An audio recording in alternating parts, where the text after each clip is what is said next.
Hey guys, welcome back to another video on the Inside Spurs channel. Happy Monday afternoon. Hope you're well. Hope you're looking after yourself still. Got a really good video surrounding some updates on the Sebastian Caceres purchase. We'll call it that.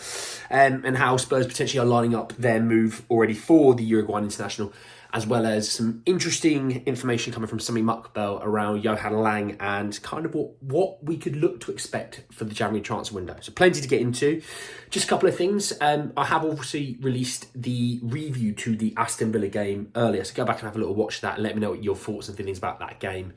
It's been some interesting ones. I feel like there was a common theme around some of the comments I've had so far. So good to see anyone else with any different views, really. Also, subscribe to the channel if you're new. You're very much welcome to be here and along for the journey. And share with your friends. If you've got mates that like Spurs and they want to take the mick out of me and my stupid tash, you know where to send them. Let's jump in though, and I'm going to start with the Sebastian Caceres situation. So this came through the Telegraph, but via Team Talk.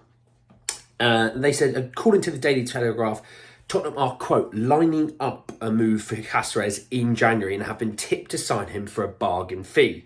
The report claims that Club America will be willing to sell the 24-year-old centre-back for a bargain fee of 4.3 million in January. I think it works out to about 5 million euros. I'll read on in a minute about the other stuff on the article. But I think, look, we've talked about, you obviously on the other end, and me, my ugly self, have obviously talked about Caceres. It's a common theme. I think Spurs fans as a whole want him. Look, he's cheap. Okay, that's numero uno. That's a tick in the box for not only the higher ups at Spurs, but also for the fans to kind of think, yeah, we might want to get someone else if we're keeping someone. The cost of that purchase down. He's obviously he's going to want to come, right? He'll fit into the South American theme at Spurs as well. He's not old. He's not in his prime yet, so he's easily able to be improved by Ange. I mean, look, Ange in the space of 3 or 4 months has improved countless numbers of players at the club. Pardon me, playing a whole new version of football that we haven't seen at Spurs since Pochettino. This one is important though, because I think when we look at the centre-half situation, with what we have of the starting two of Romero and Mickey, you look at what's behind and you go, there's nothing. And that's me being frank. There's nothing really. He's not played Phillips. He's not played Dorrington. He's played Dyer for a hot minute and gone, that's not great. I don't want to see that ever again. He's playing a left back at centre half. He's playing a right back at centre half. And you can see with the goal that we conceded for the Watkins goal, you can tell, look, when you're not a normal centre-half, you don't pick up a danger like a normal centre-half would. I think at Spurs, unless Ange can really see what he has in Phillips or a Dorrington, we need at least two centre-halves. If he's not keen on those two, then that's another story. But I think it's important that we do get Caceres, but we also still need to get one more. And I have this really bad vision that Spurs go and get a centre-half quite early in the window as well, mind you. Then don't do anything else for the rest of the window. Don't look to get another centre-half in, because they'll go, but Dorrington and Phillips, there's so much talent there. Well, there's so much talent, why have we not seen it at all? Why hasn't Phillips had 10 or 15 minutes? Why hasn't Dorrington had 10 or 15 minutes? Burnley away, we're 5-1 up. Why isn't one of the centre-halves coming on for 5, 10, 15, 20 minutes? It's that sort of thing. I don't know if they're truly sold on those two yet. And because they're not truly sold on those two yet, they've not been playing. And that's fine. There's nothing wrong with that. But that does then highlight the fact that we need 2 new centre-halves. And that's the key point to that idea. So Caceres being that, it makes sense. I mean, they say Caceres has 1 year remaining on his contract with the Mexican club and has thought he is keen on joining a Premier League club. He's played a lot of football with Club Football America. He's a regular for the Uruguayan international team. For me, it's no brainer. It really is. That's not to say though that's done. And if we do wind up with January being done and we get one centre-half, I regard that as a fail. You move Tanganga out. You want to move Dyer out. You move Sanchez out. what have you done to replace them? Okay, we brought Mickey van der Ven in, fantastic, but that was necessary because we didn't even have a starter there. Because Longley, don't forget, was here last season, so Longley went. So you lose Longley, you lose Tanganga, you lose Sanchez, all in one summer. You brought Mickey van der Ven in and Phillips. Where's that third? You see in the summer we failed. That was the opportunity where we go, we need to get a third in. You know, maybe it is Sebastian Caceres in the summer, and maybe it costs 7 million, but it would have made sense. The fact that we also then let Sanchez go post the window being shut. Yes, on the face things, it was a good idea. Look, we got 10 million, we got some good money for him, etc., etc. But also at the same time, we then didn't replace him. And right this second, Sanchez is playing at centre-half for Spurs and being a crucial person right now. I think when you look at the Wolves game, and I think if you look at the Villa game, I think Sanchez would do a better job at the back than what we've had so far. And I think he probably would have made that Watkins goal at the weekend at least a lot tougher for Watkins to score. I mean, Watkins just kind of walks through and went, hello, lads, just going to have a shot of goal if that's all right. You know, I'm not saying Sanchez was the answer. I'm just saying Sanchez is the answer whilst the window wouldn't have been opened. But hey, anyway, let's talk what Sammy Muckbell said about Johan Lange. And he said around what he's kind of been going through leading into the January transfer window. He says that Tottenham Technical Director Johan Lange spent last week locked in recruitment planning meetings and he's formulating a plan ahead of January. Spurs are particularly prioritising signing a centre-back and a striker in the windows to come. And last week's discussions are understood to have been centred around identifying targets and budgets. Well, look, we're sitting... What's the date today? We're sitting...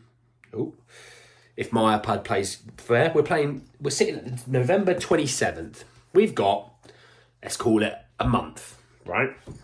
Identifying the budget's fine. I have no issues with it coming. He's obviously only joined quite late in. His like little, let's call them Lange's boys. His boys have only just been really joining in the last week or two.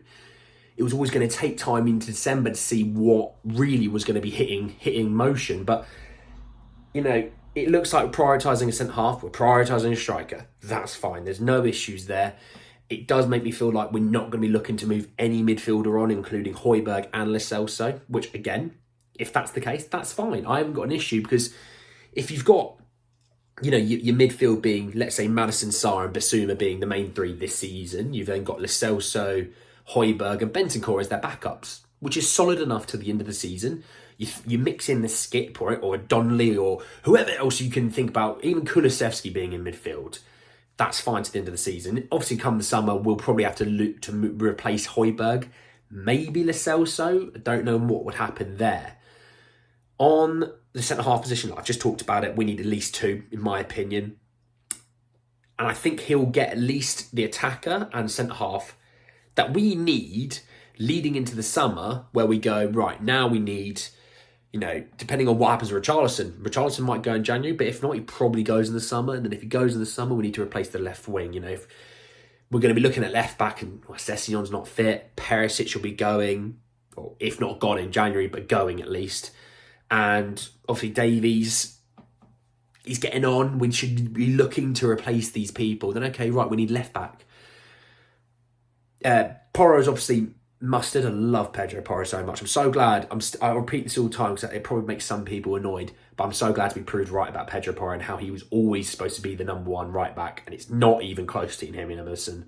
So glad I was proved right. But to be honest, the drop from him to Emerson is alarming. That is a very big drop, and that's where I think, right, we need to be looking to move Emerson on. You know, you're not going to get 25 or however much we spent on him. You're going to get 8 to 10 million probably. Right, move him on.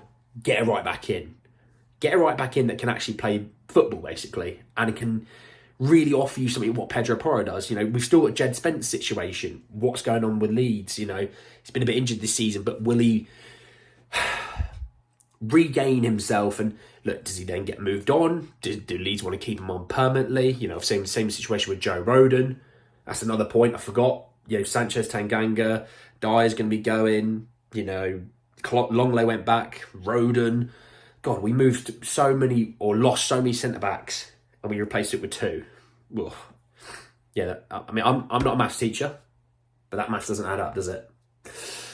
You know, there's a lot that in the summer, I think Johan's going to have a really, really big summer where I'm not saying he's going to have a summer where he gets loads of great players. I'm just saying he's going to have a really big summer to clear out a lot of rubbish. And that's being nice. I'm not trying to, you know, cause any problems, but in theory, players that do not suit Ange's system. I'm not saying they're rubbish as players, but rubbish in terms of players that suit the system. That's all, you know. But hopefully, we start with Caceres. We start with an attacker, which I think the attacker, and this is the other thing, if it is Caceres for, let's just say 5 million, just round it to a nearest whole number, and it's a loan option to buy someone for 10, 15 million, I'll be sitting there going, we might not have had a big budget, but we've got more than 5 million for this window. So what are we doing? And hopefully we move one or two players on, even if it's just like a Perisic and Dyer. Perisic isn't going to play this season probably. If he does, it's towards the end of the season. Dyer evidently is not Ange's boy. Move them on, save some money on the wages, bring a couple of players in that are going to be playing this season, and you should never know. But guys, at the end of the video, hope you did enjoy. Drop a like on the video if you did. Hit me in the comment section below. Are you happy Spurs are lining up that move for Caceres? Are you intrigued why it's only maybe one or two players in January instead of being it maybe 3 or 4? I want to know what you think about that as well. Subscribe to the channel if you're new and hit the bell notification for more. But guys, that's the end of the video. I'll see you all very, very soon. Take care, guys.